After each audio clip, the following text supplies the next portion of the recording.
أعوذ بالله من الشيطان الرجيم. بسم الله الرحمن الرحيم. إنا نحن نزلنا الذكر وإنا له لحافظون. صدق الله العظيم. محترم بزرگوں اور دوستوں، معزز علماء کرام، ماشاءاللہ آپ حضرات بہت دیر سے یہاں پر پروگرام کو سماعت فرما رہے ہیں۔ ابتدا میں آپ کے سابق امام مولانا منیر الدین صاحب نے آپ حضرات کو نعتیہ کلام سنایا۔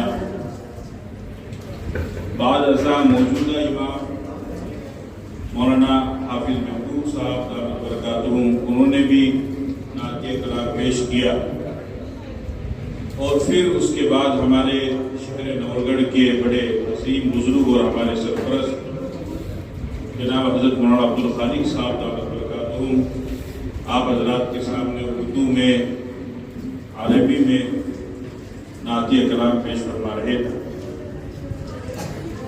2-3 روز قبل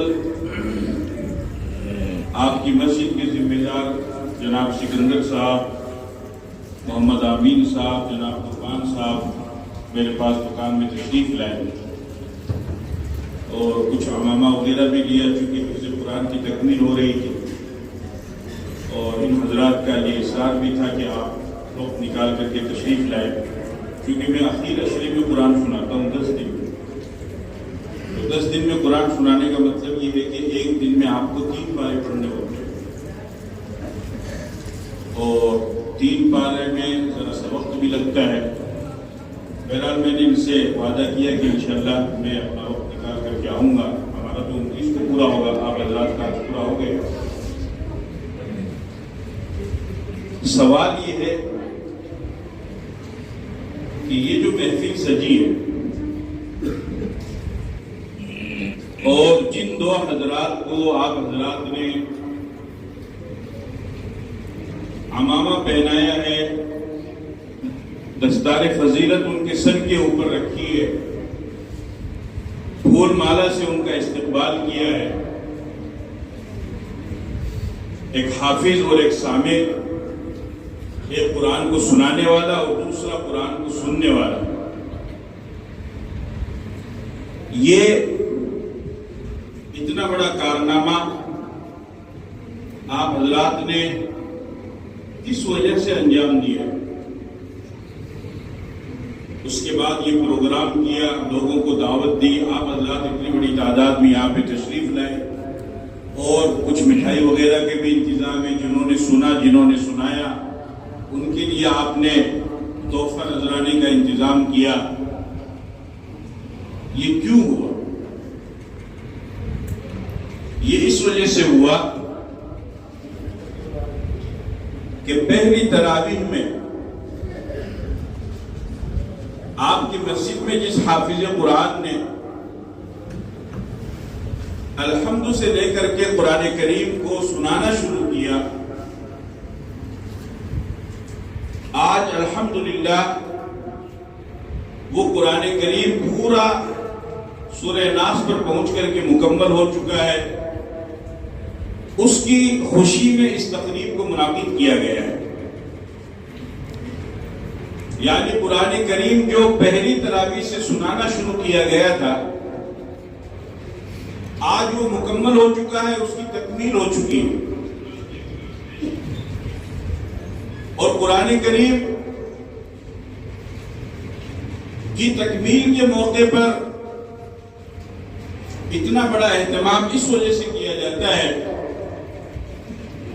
چونکہ قرآن کریم کوئی عام کتاب نہیں، بلکہ اللہ رب العزت کی طرف سے نازل کی ہوئی کتاب ہے، جو اللہ تعالیٰ نے جبرائیل امین کے ذریعے سے اپنے پاک پیغمبر کے اوپر نازل فرمائی۔ اور اس سے بھی زیادہ اہم اور قابل توجہ بات یہ ہے کہ یہ قرآن کریم، اس کو اللہ نے جب اتارنے کا فیصلہ فرمایا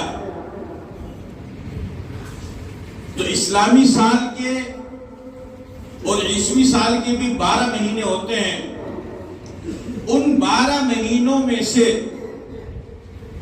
رمضان کے مہینے کو اللہ تعالیٰ نے اس قرآن کریم کو اتارنے کے لیے منتخب فرمایا، جبکہ رمضان المبارک کے علاوہ باقی جو دوسرے مہینے ہیں ان مہینوں کی فضیلت بھی موجود ہے. اسلامی سال کا پہلا مہینہ محرم الحرام ہے. محرم الحرام کی 10ویں تاریخ کو اسلام میں بے شمار واقعات پیش آئے،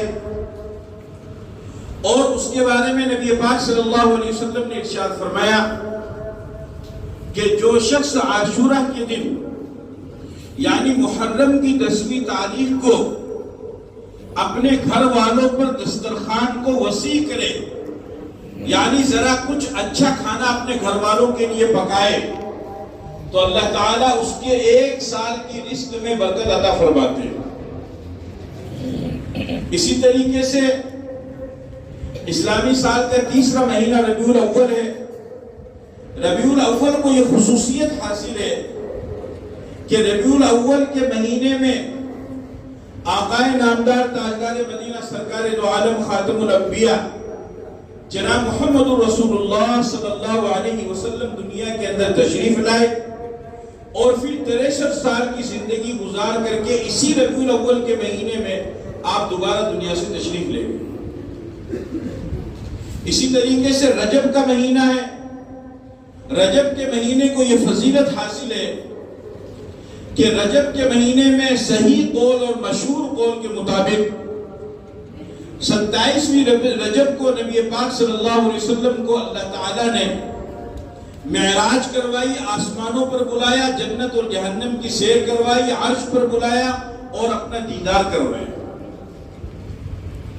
شعبان کے مہینے کو یہ فضیلت حاصل ہے کہ شعبان کی 15ویں تاریخ کو روزہ رکھا جاتا ہے، اسے شب برات کہا جاتا ہے، اور اس رات میں اللہ تعالیٰ بہت بڑی تعداد میں گنہگاروں کی مغفرت فرماتے ہیں اور گنہگاروں کو معاف فرماتے ہیں. اسی طریقے سے ذی الحج کے مہینے کو یہ فضیلت حاصل ہے کہ ذی الحج کے مہینے میں 2 بڑی عبادتیں انجام دی جاتی ہیں. ان میں سے ایک قربانی ہے اور دوسرا حج ہے، کہ قربانی کا عمل بھی ذی الحج کے مہینے میں ادا کیا جاتا ہے، حج والا عمل بھی ذی الحج کے مہینے میں ادا کیا جاتا ہے. لیکن اس کے باوجود بھی اللہ رب العزت نے ان تمام مہینوں میں سے کسی بھی مہینے میں اپنی کتاب قرآن کریم کو نازل کرنے کا فیصلہ نہیں فرمایا. جب اللہ نے اپنی کتاب کو نازل کرنے کا فیصلہ فرمایا تو اللہ نے اس کے لیے رمضان کو منتخب فرمایا. اس سے آپ اندازہ لگا سکتے ہیں کہ رمضان کتنی اہمیت اور فضیلت والا مہینہ ہے، اور اس کی خود کی اپنی بھی فضیلت ہے. یہ سید الشہور ہے، یہ تمام مہینوں کا سردار ہے. اس میں اللہ نے روزے کو فرض فرمایا اور رات میں تراویح کو سنت مؤکدہ قرار دیا. رمضان کے مہینے میں ایک نفل کا ثواب ایک فرض کے برابر، ایک فرض کا ثواب 70 فرضوں کے برابر کر دیا جاتا ہے. ابھی رمضان گزرنے کے بعد آپ جب عشاء کی نماز پڑھیں گے تو آپ کو ایک فرض کا ثواب ملے گا، اور ابھی جو آپ 26 دن گزر چکے ہیں اور ابھی جو 4 دن آگے باقی ہے، 3 دن باقی ہے، اس میں اگر آپ ایک فرض کو ادا کریں گے تو اللہ تعالیٰ آپ کو 70 فرضوں کے برابر ثواب عطا فرمائیں. تو یہ خود رمضان کی فضیلت ہے. پھر اس میں اللہ تعالیٰ نے قرآن کریم کو نازل فرمایا، شہر رمضان الذی انزل فیہ القرآن. اور پھر رمضان کے مہینے میں بھی اللہ رب العزت نے ایک خاص رات میں قرآن کریم کو نازل فرمایا ہے جس کو شب قدر کہا جاتا ہے. شب یہ فارسی زبان کا لفظ ہے اور قدر کے معنی ہے عزت، احترام، یعنی عزت والی رات، احترام والی رات. شب قدر کا کیا مطلب ہے اور کیوں شب قدر ملی ہے؟ اور جیسا کہ ابھی حضرت نے فرمایا کہ یہ بات صحیح اور درست ہے کہ صرف اسی امت کو شب قدر ملی ہے، اس سے پہلے کسی امت کو شب قدر نہیں ملی. شب قدر کیوں ملی؟ نبی پاک صلی اللہ علیہ وسلم نے ایک موقع پر صحابہ کرام کے سامنے بنی اسرائیل کے لوگوں کے واقعات کو بیان فرمایا کہ پہلے زمانے میں اللہ نے لوگوں کو عمریں زیادہ دی تھی. 1000 سال، 1200 سال، 1500 سال، 2000 سال ان کی عمریں ہوا کرتی تھی. آپ نے سنا ہے حضرت نوح علیہ السلام نے 950 سال تک دعوت و تبلیغ کا کام کیا. وَلَقَدْ أَرْسَلْنَا نُوحًا إِلَىٰ قَوْمِهِ فَلَبِثَ فِيهِمْ أَلْفَ سَنَةٍ إِلَّا 50 عَامًا. 1000 میں 50 سال کم، یعنی 950 سال. تو اس طریقے سے ان کی عمریں زیادہ ہوا کرتی تھی. اب جب عمر زیادہ ہے تو عبادت بھی زیادہ ہوگی. آپ نے ذکر فرمایا کہ بنی اسرائیل میں ایک شخص تھا جس نے 1000 سال تک عبادت کی، ایک شخص تھا جس نے 1000 سال تک روزے رکھے، ایک شخص تھا جس نے 1000 سال تک حج کیا، ایک شخص تھا جس نے 1000 سال تک فی سبیل اللہ قتال کیا. جب یہ باتیں آپ نے ذکر فرمائی تو صحابہ کے دل کے اندر رنج پیدا ہوا اور ان کے دل کے اندر غم پیدا ہوا کہ کل قیامت کے دن جب وہ بنی اسرائیل کے عبادت گزار اپنی عبادت لے کر کے آئیں گے تو ان کے پاس میں 1000 سال، 1200 سال، 1500 سال تک کی عبادت ہو. اور اس امت کی عمر کتنی ہے؟ حدیث میں آتا ہے، آپ نے فرمایا اعمار امتی بین 60 الی 70، کہ میری امت کی عام عمر 60 سے 70 سال کے درمیان ہے. بہت کم لوگ ہوتے ہیں جو اس سے آگے پہنچتے ہیں، ورنہ اس عمر میں انسان دنیا سے چلا جاتا ہے. اور خود پیغمبر علیہ السلام 70 سے پہلے ہی 63 سال کی عمر میں دنیا سے تشریف لے گئے. تو گویا کہ پیغمبرانہ عمر تو 63 سال. اب اگر 70 سال کی عمر یا 80 سال کی عمر کسی آدمی کو ملی ہے، اس میں سے 15 سال آپ نابالغ کے نکال دیجئے یا 12 سال نابالغ کے نکال دیجئے. تو جب انسان نابالغ ہوتا ہے تو وہ احکام کا مکلف نہیں ہوتا ہے، اس کے اوپر نماز روزہ فرض نہیں ہوتے ہیں، تو یہ 15 سال اور بھی کم ہو گئے. اب ایک طرف قیامت کے دن ایک شخص 1000 سال کی عبادت لے کر کے آئے گا اور میں اور آپ یعنی امت محمدیہ 50-60 سال کی عبادت لے کر کے آئیں گے. تو کہاں 1000 سال کی عبادت اور کہاں 50 سال کی عبادت. ظاہر سی بات ان میں کوئی میل نہیں کھاتا ہے اور کوئی اندازہ نہیں بیٹھتا ہے. بہت زمین و آسمان کا فرق ہو گیا. ہوا کہ نہیں ہوا؟ ایک طرف 50 سال اور ایک طرف 1000 سال، یعنی 950 سال کا فرق. تو چونکہ اب یہ امت سب سے بہترین امت ہے، اس کو خیر امت قرآن کے اندر کہا گیا، کنتم خیر امت. اور اس امت کو جو نبی ملا ہے وہ خیر الانبیاء ہے، افضل الانبیاء ہے، سید الانبیاء ہے، امام الانبیاء ہے، نبی الانبیاء ہے. یعنی سب سے افضل نبی اللہ نے اس امت کو عطا فرمایا. آپ علیہ السلام صرف نبی نہیں ہے بلکہ نبی الانبیاء ہے. نبی الانبیاء کا مطلب سمجھتے ہیں آپ لوگ؟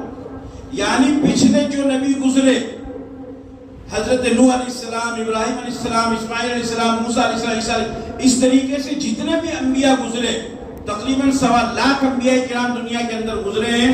ان میں سے تقریباً 25 یا 26 انبیاء کا ذکر قرآن کریم کے اندر. وہ جو نبی گزرے، امت کو اور لوگوں کو ان نبیوں کے اوپر ایمان لانا ضروری تھا. وہ نبی کسی اور کے اوپر ایمان نہیں لاتے تھے، لیکن ہمارے نبی پاک صلی اللہ علیہ وسلم کو اللہ نے یہ فضیلت عطا فرمائی کہ آپ کے بارے میں اللہ تعالیٰ نے پچھلے تمام پیغمبروں کو پابند کیا اور ان سے عہد لیا. ثم جاءکم رسول مصدق لما معکم لتؤمنن به ولتنصرنہ، کہ پچھلی امت میں، پچھلے زمانے میں امتیوں کو اپنے نبی کو نبی ماننا اور ان کے اوپر ایمان لانا ضروری تھا. لیکن ہمارے نبی وہ نبی ہے کہ ان کے اوپر امت تو ایمان لائے گی، پچھلے نبیوں کو بھی ان کی نبوت پر ایمان لانا ضروری ہے. اس لیے آپ کو نبی الانبیاء کہا جاتا ہے.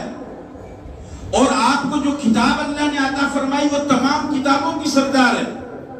تو نبی بھی سب سے افضل، سب سے بڑا، کتاب جو ملی وہ بھی سب سے افضل، مہینہ جو ملا رمضان کا وہ بھی سب سے افضل، اور امت جو ملی وہ بھی سب سے افضل.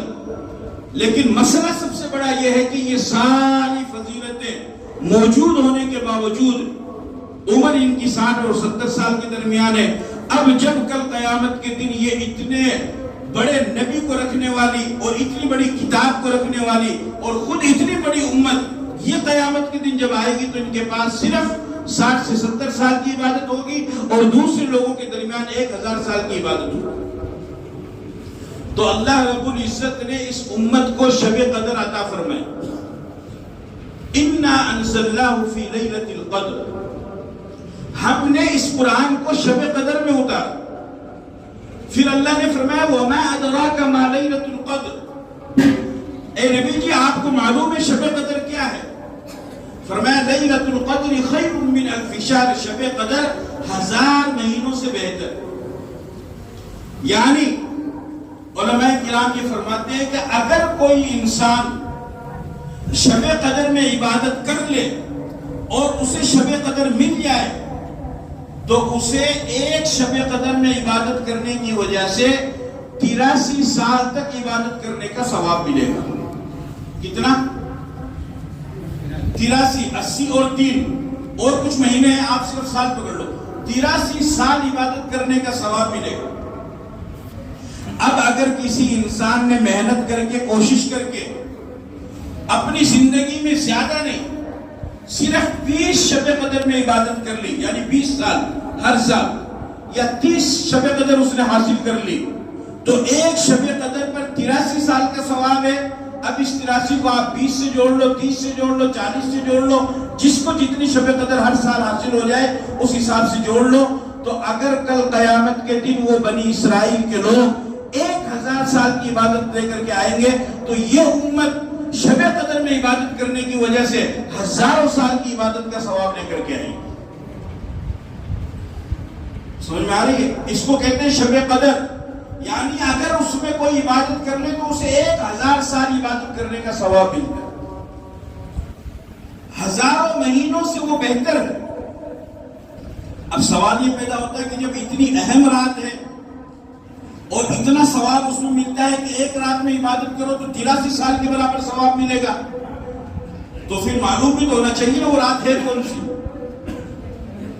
اس رات کے بارے میں نبی پاک صلی اللہ علیہ وسلم کو اللہ تعالیٰ نے بتایا اور آپ علیہ الصلوۃ والسلام لوگوں کو بتانے کے لیے مسجد کے اندر تشریف لائے.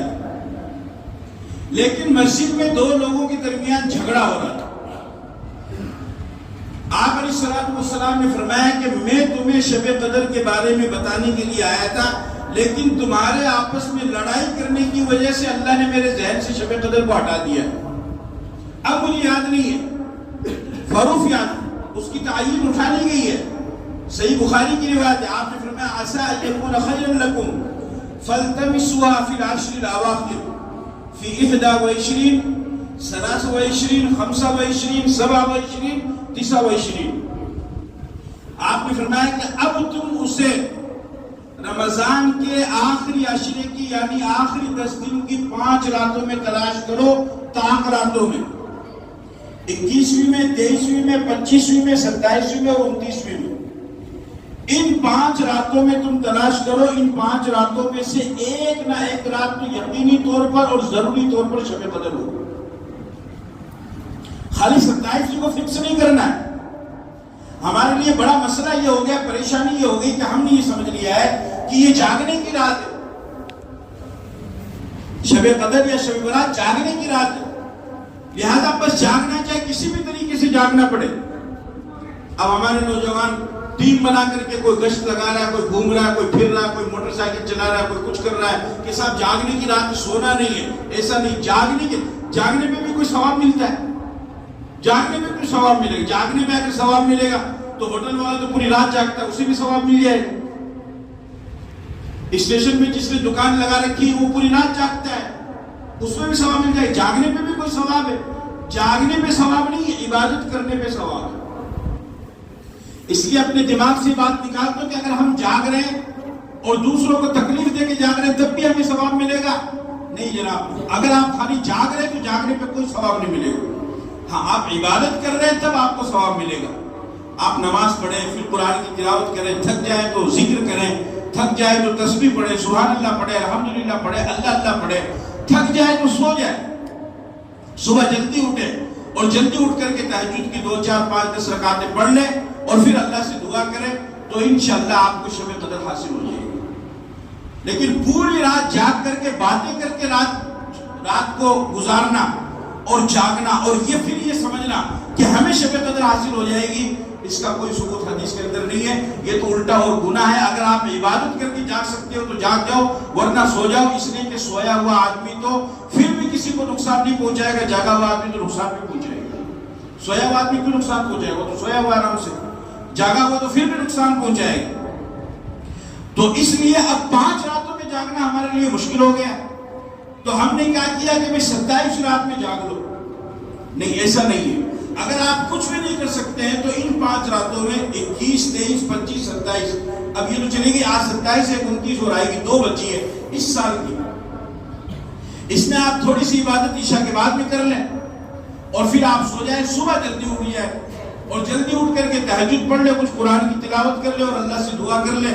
اس طریقے سے اگر آپ صبح اٹھ کر کے بھی عبادت کر لیں گے تب بھی آپ کو شب قدر حاصل ہو جائے گی۔ سمجھ میں آ رہی بات؟ شب قدر حاصل ہونے کا مطلب یہ ہے کہ اگر آپ اس رات میں عبادت کر لیتے ہیں تو گویا کہ آپ نے 83 سال عبادت کر لی اور 83 سال کی عبادت کا ثواب اللہ تعالیٰ آپ کو عطا فرمائے۔ اس شب قدر کے اندر اللہ نے قرآن کریم کو نازل فرمایا۔ قرآن کس کی کتاب ہے؟ اللہ کی کتاب ہے۔ اللہ نے قرآن کے علاوہ دوسری کتابیں بھی نازل فرمائی، دوسری کتابیں بھی اتاری۔ زبور اللہ نے داؤد علیہ السلام کو دی، وَآتَيْنَا دَاوُودَ زَبُورًا۔ انجیل اللہ نے موسیٰ علیہ السلام کو دی، وَآتَيْنَاهُ الْإِنجِيلَ۔ اور توریت اللہ نے موسیٰ علیہ السلام کو دی، انجیل اللہ نے عیسیٰ علیہ السلام کو دی، اور اس کے علاوہ دوسرے صحیفے اور پمفلٹ بھی اللہ تعالیٰ نے اتارے۔ لیکن وہ جو پہلے کتابیں جو نازل کی گئی اور جو اتاری گئی، وہ کتابیں آج اپنی اصلی حالت میں دنیا کے اندر موجود نہیں۔ توریت اللہ نے یہودیوں کو دی اور انجیل اللہ نے عیسائیوں کو دی۔ آپ کسی بھی یہودی کے پاس جائیں اور جا کر کے یہ کہیں کہ موسیٰ علیہ السلام پر اللہ نے جو توریت اتاری تھی وہ توریت تم ہمیں دکھاؤ، آپ کو اصل توریت پوری دنیا کے اندر کہیں بھی نہیں ملے گی۔ آپ عیسائیوں کے پاس جائیں، ان سے جا کر کے کہیں کہ اصل انجیل تم ہمیں دکھاؤ، تو آپ کو اصل انجیل کہیں پر بھی نہیں ملے گی۔ اس طریقے سے پچھلی جو کتابیں اللہ نے نازل فرمائی، یحرفون الکلم عن مواضعہ، لوگوں نے اس کے اندر تبدیلی پیدا کر دی۔ جو مسائل ان کو آسان لگے ان کو باقی رکھا اور جو مشکل لگے ان کو نکال دیا۔ تو اصلی کتاب جو آسمان سے نازل کی ہوئی ہے وہ اپنی اصلی حالت پر آج دنیا کے اندر موجود نہیں ہے۔ اگر آپ مسلمان کے پاس جائیں گے اور ان سے جا کر کے کہیں کہ صاحب تم ہمیں قرآن دکھاؤ، تو آج ہمارے نبی پاک صلی اللہ علیہ وسلم کو دنیا سے گئے ہوئے 1450 سال کا زمانہ گزر چکا ہے۔ کتنا؟ 1450 سال، ایک لمبا وقت گزر چکا ہے۔ 1450 سال گزرنے کے بعد بھی الحمدللہ ہم مکمل وثوق اور اعتماد کے ساتھ اور دعوے کے ساتھ یہ بات کہہ سکتے ہیں کہ جیسا قرآن اللہ نے فرشتے کے ذریعے سے آج سے 1450 سال پہلے اپنے نبی کے اوپر اتارا تھا، ویسا کا ویسا قرآن آج بھی 1450 سال کا ایک لمبا عرصہ گزرنے کے بعد بھی بالکل بغیر کسی تبدیلی کا ویسا قرآن ہمارے درمیان میں موجود ہے۔ کہو سبحان اللہ۔ پچھلی کتابیں بدل گئی، یہ قرآن کیوں نہیں بدلا؟ اس لیے کہ ان کتابوں کو اللہ نے نازل تو کیا لیکن ان کتابوں کی حفاظت کی ذمہ داری اللہ نے نہیں لی۔ اور قرآن کریم کو جب اللہ نے نازل فرمایا تو اللہ نے اس کے بارے میں فرمایا اِنَّا نَحْنُ نَزَّلْنَا الذِّكْرَ وَإِنَّا لَهُ لَحَافِظُونَ، کہ ہم نے اس قرآن کو اتارا اور ہم اس کی حفاظت کرنے والے ہیں۔ تو اللہ نے اس کو اتارا بھی اور اس کی حفاظت کی ذمہ داری بھی اللہ نے لی۔ تو آج جو حافظ قرآن دنیا کے اندر موجود ہے، جو آپ کو قرآن سناتے ہیں تراویح کے اندر، یا جو آپ کو نماز پڑھاتے ہیں، امامت کرواتے ہیں، یہ دراصل اللہ تعالیٰ کے ہاتھ اور پاؤں ہیں، یعنی اللہ تعالیٰ کی فوج، یہ اللہ پاک کی سپاہی ہے۔ اس لیے کہ اس قرآن کی حفاظت کے لیے اللہ خود آسمان سے چل کر کے نہیں آئے گا، بلکہ ان حافظ قرآن کے ذریعے سے ہی اللہ اپنی کتاب کی حفاظت کروائے گا۔ کہ اگر قرآن سنانے والے نے ایک نقطے کی بھی غلطی کر دی، ایک اعراب کی بھی غلطی کر دی، ایک آیت کو اگر آگے پیچھے کر دیا، تو پیچھے سننے والا سامع فوراً لقمہ دے گا اور اس کی تصحیح کر دے گا اور اس کو آگے جانے کے لیے نہیں دے گا۔ اور اس طریقے سے اللہ تعالیٰ اس کتاب کی حفاظت کر رہا ہے کہ اس کی زبر زیر کے اندر بھی کوئی کمی اللہ پاک نہیں آنے دے گا۔ اور یہ نظام 1450 سال سے چل رہا ہے، اور یہ نظام اسی طریقے سے قیامت تک چلتا رہے گا انشاءاللہ۔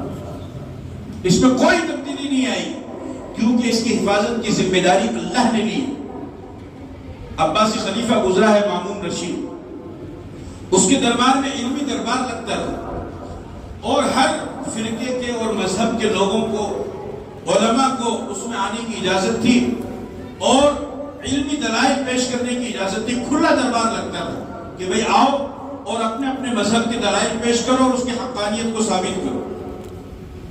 وہاں پر ایک یہودی جو بڑا زبردست عالم تھا، جانکار تھا، وہ بھی آتا تھا۔ اس سے مامون رشید نے کہا کہ تم اتنے بڑے عالم اور اتنی جانکاری تمہارے پاس میں ہے، تو تم ایمان قبول کر لو، مذہب اسلام میں داخل ہو جاؤ۔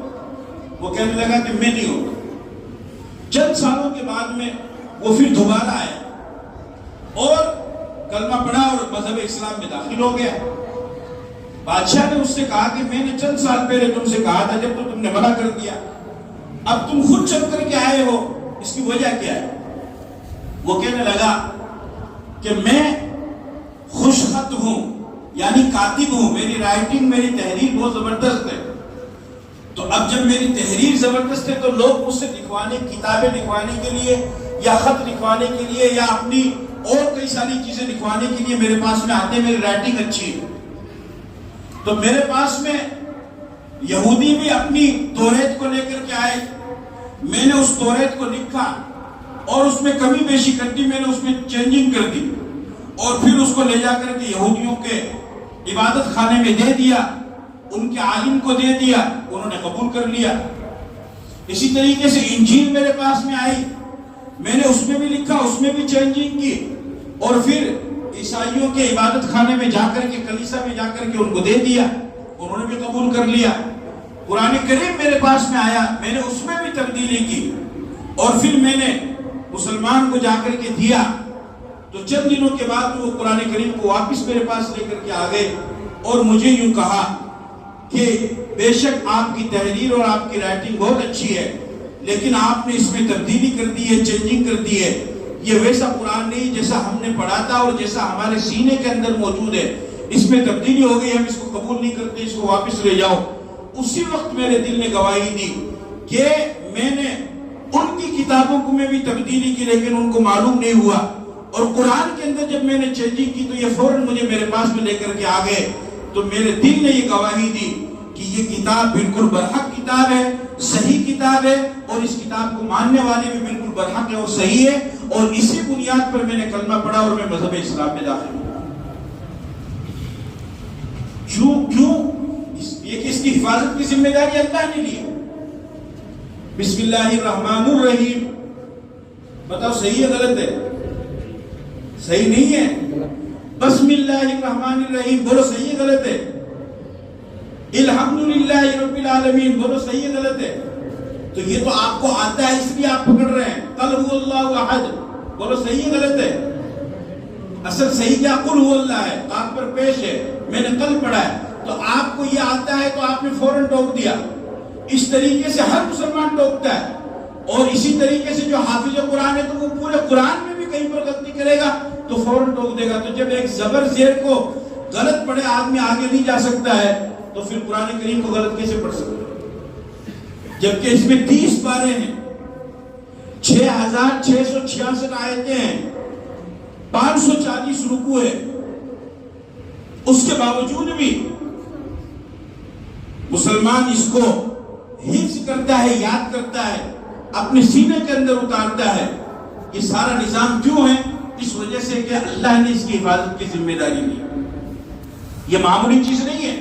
اس کے بارے میں اللہ نے فرمایا اِنَّا عَرَضْنَا الْأَمَانَةَ عَلَى السَّمَاوَاتِ وَالْأَرْضِ وَالْجِبَالِ فَأَبَيْنَ أَن يَحْمِلْنَهَا، کہ ہم نے اس امانت کو زمین و آسمان پر پیش کیا، انہوں نے انکار کر دیا۔ انسان کو دیا، انسان نے اس کو لے لیا، انسان نے اس امانت کو قبول کیا۔ اور قرآن کریم کی ایسی خاصیت اللہ تعالیٰ نے تاثیر اس کے اندر رکھی ہے کہ دوسری کسی کتاب کے اندر وہ تاثیر نہیں۔ آپ حضرات خوب اچھی طریقے سے جانتے ہیں کہ جب آپ کسی کتاب کو پڑھتے ہیں یا کسی اخبار کو پڑھتے ہیں تو ایک مرتبہ جب پڑھتے ہیں، شروع میں جب پڑھتے ہیں تو اس میں مزہ آتا ہے، دوسری مرتبہ پڑھتے ہیں تو مزہ ذرا کم ہو جاتا ہے، تیسری مرتبہ پڑھتے ہیں تو پھر اور بھی مزہ کم ہو جاتا ہے۔ ایسا ہے کہ نہیں؟ کسی بھی لطیفے کو پڑھتے ہیں یا واقعے کو یا چٹکلے کو پڑھتے ہیں تو ایک مرتبہ مزہ آئے گا، دوسری مرتبہ کم، تیسری مرتبہ پھر ایک وقت آتا ہے کہ وہ پرانا ہو جاتا ہے، پھر آپ کو سننے کا بھی من نہیں کرتا ہے۔ اور جس لطیفے کو پڑھ کر کے آپ پہلی مرتبہ کھلکھلا کر کے ہنسے تھے، 10ویں مرتبہ 20ویں مرتبہ میں ایسا ہوتا ہے کہ آپ اس کو سننا بھی نہیں چاہتے، اس لیے کہ آدمی ایک ہی چیز کو پڑھ کر کے بور ہو جاتا ہے۔ لیکن قرآن کریم ایک ایسی کتاب ہے اللہ کی کہ اس کو آپ جتنی مرتبہ پڑھو گے اگلی مرتبہ میں پچھلی مرتبہ سے زیادہ مزہ آتا ہے، یعنی من ہی نہیں بھرتا ہے۔ اور سنت بھی یہی ہے کہ جب قرآن کریم مکمل ہونے لگے، سورہ ناس آپ نے پڑھ لی، آج حافظ صاحب نے پڑھا ہوگا، آپ نے سنا ہوگا، 20ویں رکعت میں انہوں نے پھر الف لام میم پڑھا، اولئک ھم المفلحون تک پڑھتے ہیں۔ یہ سنت اور مستحب طریقہ ہے، یعنی قرآن کریم پورا ہو گیا، اب پورا ہونے کے بعد فوراً دوبارہ اس کو شروع کر دو کہ اللہ جس طریقے سے میں نے اس کو ابھی پورا کیا ہے اس طریقے سے دوبارہ میں اس کو چالو کر رہا ہوں، اور پھر دوبارہ اس کو پڑھنا شروع کر دو۔ یہ سنت طریقہ ہے۔ انسان جتنی مرتبہ اس کو پڑھتا جائے گا اتنا ہی مزہ آتا جائے گا، مزے میں کوئی کمی نہیں آتی۔ اور اسی طریقے سے جتنی مرتبہ اس کو سنتا ہے اتنی ہی مرتبہ اس سے زیادہ مزہ آتا ہے۔ اگر انسان سننے سے بھی بور ہوتا ہے تو وہ اس وجہ سے ہوتا ہے کہ بعض دفعہ سامنے والے کی آواز اچھی نہیں ہوتی ہے، لیکن اگر قرآن پڑھنے والا بہترین آواز والا ہو، بہترین لہجہ ہو، بہترین گلے کے ساتھ میں ہو اور طرز کے ساتھ میں اگر وہ قرآن پڑھے تو قرآن سننے سے من ہی نہیں بھرتا ہے۔ آپ امام حرم کی تلاوت سنو، شیخ عبد الرحمن السدیس کی تلاوت سنو، شیخ سعود الشریف کی تلاوت سنو، اس کے علاوہ اور بھی مسجد نبوی کے امام ہیں، مسجد حرم کے امام ہیں، پھر ترکی کے امام ہیں، پھر مصر کے امام ہیں، پھر ادھر قزاقستان کا جو علاقہ ہے ادھر کے امام ہیں، ان کی تلاوت ایک دم بالکل الگ انداز ہے۔ افریقہ کے لوگوں کا قرآن پڑھنے کا الگ انداز ہے، یورپ کے لوگوں کا الگ ہے، عرب کے لوگوں کا الگ الگ لہجہ۔ یہ قرآن کا معجزہ ہے کہ الگ الگ لہجے میں یہ پڑھا جاتا ہے، اور جتنا یہ پڑھا جاتا ہے اور سنا جاتا ہے سننے سے من ہی نہیں بھرتا ہے، من یہ کرتا ہے کہ بس اور سنتے جائے اور سنتے جائے۔ آپ حضرات نے جو اس سال تراویح پڑھی ہے، آج تو تراویح آپ کی پوری ہو گئی، تراویح پوری نہیں ہوئی، قرآن پورا ہو گیا، تراویح تو 2 دن اور چلی گئی، قرآن پورا ہو گیا۔ آپ میں سے اب کس کس کا یہ من بھر گیا ہے اور کس کس نے یہ ارادہ کر لیا ہے کہ بس اب 2026 میں میں نے قرآن سن لیا ہے، اب میرا من بھر گیا، اگلے سال میں تراویح میں قرآن نہیں سنوں گا؟ ہاتھ اٹھاؤ۔ کیا کسی کا من بھرا ہے؟ نہیں بھرا نا۔ اور اگلے سال جب سن لیں گے پھر اس سے اگلے سال، پھر اس سے اس طریقے سے انسان ہر سال تراویح میں قرآن کو سنتا ہے، لیکن اس کے باوجود بھی اس کا من نہیں بھرتا ہے۔ کیوں؟ اس لیے کہ یہ اللہ کی کتاب، اس میں اللہ نے تاثیر رکھی ہے، یہ خیر و برکت کی کتاب ہے، اس کو پڑھنا چاہیے، اس کو اپنے گھروں کے اندر پڑھنا چاہیے۔ ماں بہن کو، بیٹیوں کو پابند کرو کہ وہ گھر کے اندر قرآن کی تلاوت کرے، اور اگر آپ حضرات مرد حضرات پڑھنا چاہتے ہیں آپ بھی گھروں کے اندر بھی پڑھو، دکان پر بھی پڑھو، اور مسجدوں میں جو قرآن رکھے ہوئے ان کو بھی پڑھو۔ کسی کا انتقال ہو جاتا ہے، بس مرحوم کے نام سے، باپ کے نام سے ایک پیٹی اٹھائی اور مسجد میں لے جا کر کے رکھ دی۔ بھائی کیوں رکھ رہے اس کو؟ پڑھے گا کون؟ آپ خود تو پڑھنا جانتے نہیں اور بچوں کو بھی آپ نہیں پڑھاتے ہیں، اس کو کون پڑھے گا؟ اب وہ بیٹی 2 سال 5 سال تک مسجد کے اندر رکھی رہتی ہے اور پھر ذمہ دار کہتے ہیں کہ آپ چلو صفائی کرتے ہیں تو وہ بوسیدہ ہو جاتی ہے. ارے بھائی اس کو اٹھاؤ لاؤ لے جا کر کے قبرستان میں دفن کر دو. 5 سال پہلے جیسی وہ بیٹی آئی تھی ویسی کی ویسی واپس اٹھا کر کے قبرستان میں چلی گئی. نہ رکھنے والے کو ثواب ملتا ہے اور پڑھنے کی تو کسی کو توفیق ہی نہیں ہوتی. مسجد کی ہر چیز استعمال میں آتی ہے. مسجد کی لائٹ استعمال میں آئے گی, مسجد کے پنکھے استعمال میں آئیں گے, مسجد کا مائک استعمال میں آئے گا, مسجد کی اے سی استعمال میں آئے گی, مسجد کی صف استعمال میں آئے گی, مسجد کا مصلی استعمال میں آئے گا, مسجد کا نل استعمال میں آئے گا, مسجد کا وضو خانہ, ہر چیز استعمال میں آئے گا. اگر کوئی چیز مسجد میں استعمال میں نہیں آئے گی تو وہ قرآن کریم استعمال میں نہیں آئے گی. بس یوں ہی پورا کا پورا سال رکھا. اگر پورے سال توفیق نہ ملے تو کم از کم رمضان کے مہینے میں تو پڑھو. 60-70 سال کی عبادت گزار کی عمر, لمبی عمر گزار کے اگر مسلمان جائے اور ایک مرتبہ بھی اس کو قرآن پڑھنا نصیب نہ ہو, اس سے بڑی بدنصیبی اور کیا ہو.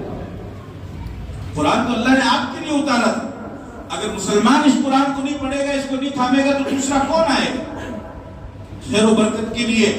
جو لوگ چکر لگاتے ہیں اور ادھر ادھر جاتے ہیں, الٹے سیدھے کام کرتے ہیں, خیر و برکت کی چیز تو آپ کے گھر کے اندر رکھی ہوئی ہے. ایک زمانہ تھا کہ صبح کے وقت میں بھینی بھینی آواز آیا کرتی تھی اور گھر کی جو بڑی بڑی عورتیں ہوا کرتی تھی وہ قرآن کریم کو پڑھا کرتی تھی, اور گزرنے والا جب اس گلی سے, اس محلے سے گزرتا تھا تو وہ اس آواز کو سن کر کے پہچان لیا کرتا تھا کہ یہ مسلمان کا محلہ ہے, اس لیے کہ گھر کے اندر قرآن کریم کی تلاوت کی آواز آ رہی ہے. آج پورے کا پورا شہر کور کر لو, پورا محلہ کور کر لو, پوری بستی آپ کور کر لو, گھوم جاؤ, کہیں سے قرآن کی آواز نہیں آتی. اور اس میں سب سے بڑا جو فساد اور بگاڑ پیدا کیا ہے تو وہ تو اللہ رحم کرے اس موبائل نے کیا ہے. اس نے تو اور زیادہ بگاڑ پیدا کر دیا. ماں باپ 1-1 گھنٹے تک, 2-2 گھنٹے تک موبائل چلاتے رہیں گے, 5-5 گھنٹے تک موبائل چلائیں گے, لیکن اپنے بچوں کو وقت دینے کے لیے تیار نہیں. 24 گھنٹے میں سے 1 گھنٹے کا 2 گھنٹے کا وقت نکالو, اس میں موبائل کو بند کر دو, موبائل کو سوئچ آف کر دو اور اپنے بچوں کو لے کر کے بیٹھو. اس سے آپ کے اخلاق اس کے اندر جائیں گے, آپ کی عادت اس کے اندر جائے گی. بیٹی پرایا ہوتی, بیٹی تو شادی کر کے دوسرے گھر میں چلی جائے گی, اس کو دوسرے گھر میں کس طریقے سے رہنا ہے, دوسرے گھر کو وہ کس طریقے سے بسائے گی. یہاں پر تو اس کا باپ ہے, اس کی ہر خواہش کو پوری کرنے کے لیے تیار ہے, اس کا بھائی ہے, اس کی ہر خواہش کو پوری کرنے کے لیے تیار ہے, اس کی ماں ہے, اس کی ایک بات پر, ایک کہنے پر وہ چیز حاضر ہو جائے گی. لیکن کل جب شادی کر کے یہ بیٹی دوسرے گھر کے اندر جائے گی تو وہاں پر تو اس کو نیا ماحول ملے گا, نیا گھر ملے گا, پتہ نہیں کیسے حالات آئیں گے, کیسے حالات نہیں آئیں گے. اس کے لیے اس بچی کو ابھی سے تیار کرنے کی ضرورت ہے. بس یہ کہ 20 سال کی عمر ہو گئی, بچی کی شادی کر دو, ایک مرتبہ بھی اس کو وقت دینا نصیب نہیں ہوا. کبھی بٹھا کر کے سمجھایا کہ بیٹی تجھے گھر کیسے بسانا ہے؟ کون سے باپ ہونے کا فرض ادا کیا؟ صاحب یہ دلا دو, وہ دلا دو, اتنے روپے کا جہیز دے دیا, اتنے لوگوں کو کھانا کھلا دیا, اتنا بڑا ٹینٹ لگا دیا, یہ کر دیا, وہ کر دیا. اس سے گھر آباد ہوں گے؟ اس کو بتا دو صحیح شوہر کے حقوق کیا ہے, اس کو بتا دو صحیح سسر کیا ہوتا ہے, اس کو بتا دو صحیح ساس کیا ہوتی ہے, اس کو بتا دو صحیح گھر بسانا کیسے ہے. اپنے بیٹے کو تو بتا کہ آنے والی بہو کی عزت کس طریقے سے کرنی ہے. نہیں, 1 گھنٹے کا بھی وقت نکالنے کے لیے تیار نہیں. آج تو یہ اولاد چھوٹی ہے, کل کے دن جب یہ بڑی ہو جائے گی تو آپ کے کنٹرول سے باہر ہو جائے گی, پھر یہ باغی بن جائے گی اور آپ چاہ کر کے بھی کچھ نہیں کر سکتے ہیں. اس وجہ سے اس کو ہٹا کر کے آدھا 1 گھنٹے کا وقت نکالو, اس پر نبی اس وقت میں اللہ کی توحید اپنی اولاد کو بتاؤ, رسول کی رسالت بتلاؤ, صحابہ کے واقعات بتلاؤ, بزرگان دین کے واقعات بتلاؤ. کس طریقے سے کچھ نہ کرو, نصیحت نہ کرو, تب بھی ساتھ میں بیٹھے رہو تاکہ آپ کے اخلاق اور آپ کے عادات ان کے اندر متاثر ہو اور ان کو معلوم ہو کہ کس طریقے سے زندگی گزارنی ہے. اگر آپ اپنی اولاد کو گائیڈ نہیں کرو گے, اس کو رستہ نہیں دکھاؤ گے, تو پھر وہ بری صحبت میں جائے گا, بری سنگت میں جائیں گے, پھر وہ وہاں سے گائیڈ لائن کریں گے, پھر وہ آپ کے لیے بھی درد سر بنیں گے, گھر والوں کے لیے بھی مصیبت بنے گی. اس لیے سب سے پہلے تو جو چھوٹے بچے ہیں, آج یہ ارادہ کرو آپ حضرات اس ختم قرآن کے موقع پر کہ ان سب بچوں کو قرآن کریم کی تعلیم دلائیں گے انشاءاللہ. کون ارادہ کرتا ہے؟ ہاتھ اٹھاؤ. اپنے بچوں کو قرآن پڑھائیں گے یا نہیں؟ سب کو, ایک بھی بچی بغیر قرآن کریم کے نہیں ہونی چاہیے. کہ جب آپ کی بچی کی رخصتی کا وقت آئے اس سے پہلے آپ بچی کو قرآن کریم پڑھا دو. دین کی بنیادی باتیں بتلا دو، اپنے بچوں کو بنیادی باتیں بتلا دو اور اپنے بچوں کو قرآن کریم پڑھا دو. کام میں تو بعد میں بھی لگا دینا. تھوڑا سا بچہ بڑا ہوا اس کو کام میں لگا دیتے ہیں، اس کو مزدوری لگا دیتے ہیں. ارے کتنا کما کے دے دے گا؟ کتنا کمانے کے لیے تو پوری زندگی پڑی ہے. ابھی اس کی عمر ہے، اس کو پڑھاؤ، اس کو تعلیم دلاؤ. آنے والا وقت جہالت کا وقت نہیں ہے، ان پڑھ ہونے کا وقت نہیں. جو آنے والے وقت میں جتنا بڑا جاہل ہوگا وہ اتنا ہی زیادہ مار کھائے گا اور اتنا ہی زیادہ وہ پیچھے رہے گا اور اتنا ہی زیادہ وہ دھکیلا جائے گا. آنے والا وقت ایجوکیشن کا وقت ہے، تعلیم کا وقت ہے. لہذا تعلیم حاصل کرو، دین کی تعلیم بھی حاصل کرو، دنیا کی تعلیم بھی حاصل کرو. اپنے بچوں کو پڑھاؤ، ان کو کامیاب بناؤ. اور جو مالدار حضرات ہیں، جو صاحب ثروت ہیں، ان سے تو میں خاص طور سے درخواست کرتا ہوں. افسوس کی بات یہ کہ وہ بھی نہیں پڑھاتے اپنے بچوں کو. چلو غریب کا تو مسئلہ یہ ہے کہ بھئی کمانے والا کوئی نہیں ہے تو بیچارہ 10ویں پاس کر کے 12ویں پاس کر کے تھوڑا بہت پڑھ کے وہ گھر کا سہارا بنتا ہے. بھئی بہن کی شادی ہے، قرضہ ہے، مکان ہے وغیرہ وغیرہ. لیکن جو مالدار ہیں، جن کو اللہ نے نواز رکھا ہے اور ماشاءاللہ اچھی خاصی ان کی سیلری ہے، ان کی تنخواہ ہے اور گھر کے اندر کوئی دقت نہیں ہے، افسوس یہ کہ وہ بھی اپنے بچوں کو نہیں پڑھاتے. بھئی آپ کیوں نہیں پڑھا رہے؟ آپ کو کیا تکلیف ہے؟ آپ تو پڑھاؤ اپنے بچوں کو. چھوٹی سی عمر میں ان کو وہ بلٹ دے دیں گے، آئی فون دے دیں گے. اب کیا ہوگا؟ سر کے اوپر کیپ لگا لی اور کان میں بلوٹوتھ لگا لیا، زبان پر جو ہے منہ میں پوڑی ڈال لی اور آئی فون ہاتھ میں ہے اور بدن کے نیچے بلٹ ہے. بھاگ رہے، جا رہے، ریل بنا رہے، ادھر سے ادھر بھاگ رہے، کسی کو سننے کو تیار نہیں. ہمارے نوجوان کا آج کا یہ معاشرہ یہ کیا ہو رہا ہے اور باپ کو معلوم ہی نہیں ہے اور وہ پتہ نہیں کہاں کا گھوم کر کے پھر کر کے آ رہا ہے. اور نوجوانوں کے تو بس ایک ہی ہے کہ یہ آگے کیوں جا رہا ہے. اگر کوئی گاڑی تیز چلا رہا ہے تو بس فوراً اس کی رگ بھڑکتی ہے اور اس کو جوش آتا ہے اور بس کسی طریقے سے اس گاڑی والے کو پیچھے کرنا ہے. اس کے لیے چاہے اس کا ایکسیڈنٹ ہو جائے، چاہے کھڈے کے اندر گرے، چاہے کسی کھمبے سے ٹکرائے، اس کو کوئی مطلب نہیں ہے. اس کو تو بس اس گاڑی والے، اگر آپ اس گاڑی والے سے آگے ہو بھی جائیں گے تو کیا ہو جائے گا. اور اس طریقے سے اس ضد کے اندر، اس ہوڑ کے اندر کتنے نوجوان ہیں جو جوانی کے اندر دنیا سے چلے جاتے ہیں. آپ صرف جوان نہیں ہو، آپ صرف لڑکے نہیں ہو. کیوں اپنا جنازہ اپنے بوڑھے ماں باپ کے کندھے پر رکھنا چاہتے ہو؟ کیوں کر رہے ہو یہ کام؟ آپ کسی کی اولاد ہو، آپ کسی کے شوہر ہو، آپ کسی کے باپ ہو، آپ کسی کے بھائی ہو. عقل سے کام لو. اگر کوئی گاڑی تیز چلا رہا ہے تو اس کو چلا لے، تو جانے دو آگے. ضروری ہے کہ آپ کو تیز چلا کر اس کے آگے نکل جاؤ گے تو کیا ہوگا؟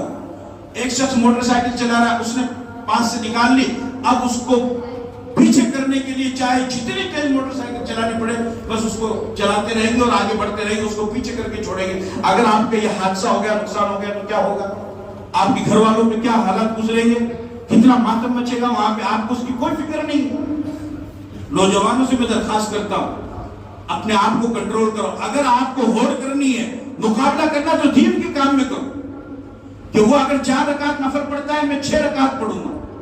اگر اس نے رمضان میں 5 قرآن پڑھے تو میں 10 قرآن پڑھوں گا. اس کو تنافس کہتے ہیں اسلام میں. تنافس وہی مطلوب ہے، اس کو اسلام چاہتا ہے. اگر وہ 1 گھنٹہ تسبیح پڑھتا ہے آپ 2 گھنٹہ تسبیح پڑھو. اگر وہ 1 گھنٹہ ماں باپ کی خدمت کرتا ہے آپ 2 گھنٹہ ماں باپ کی خدمت کرو.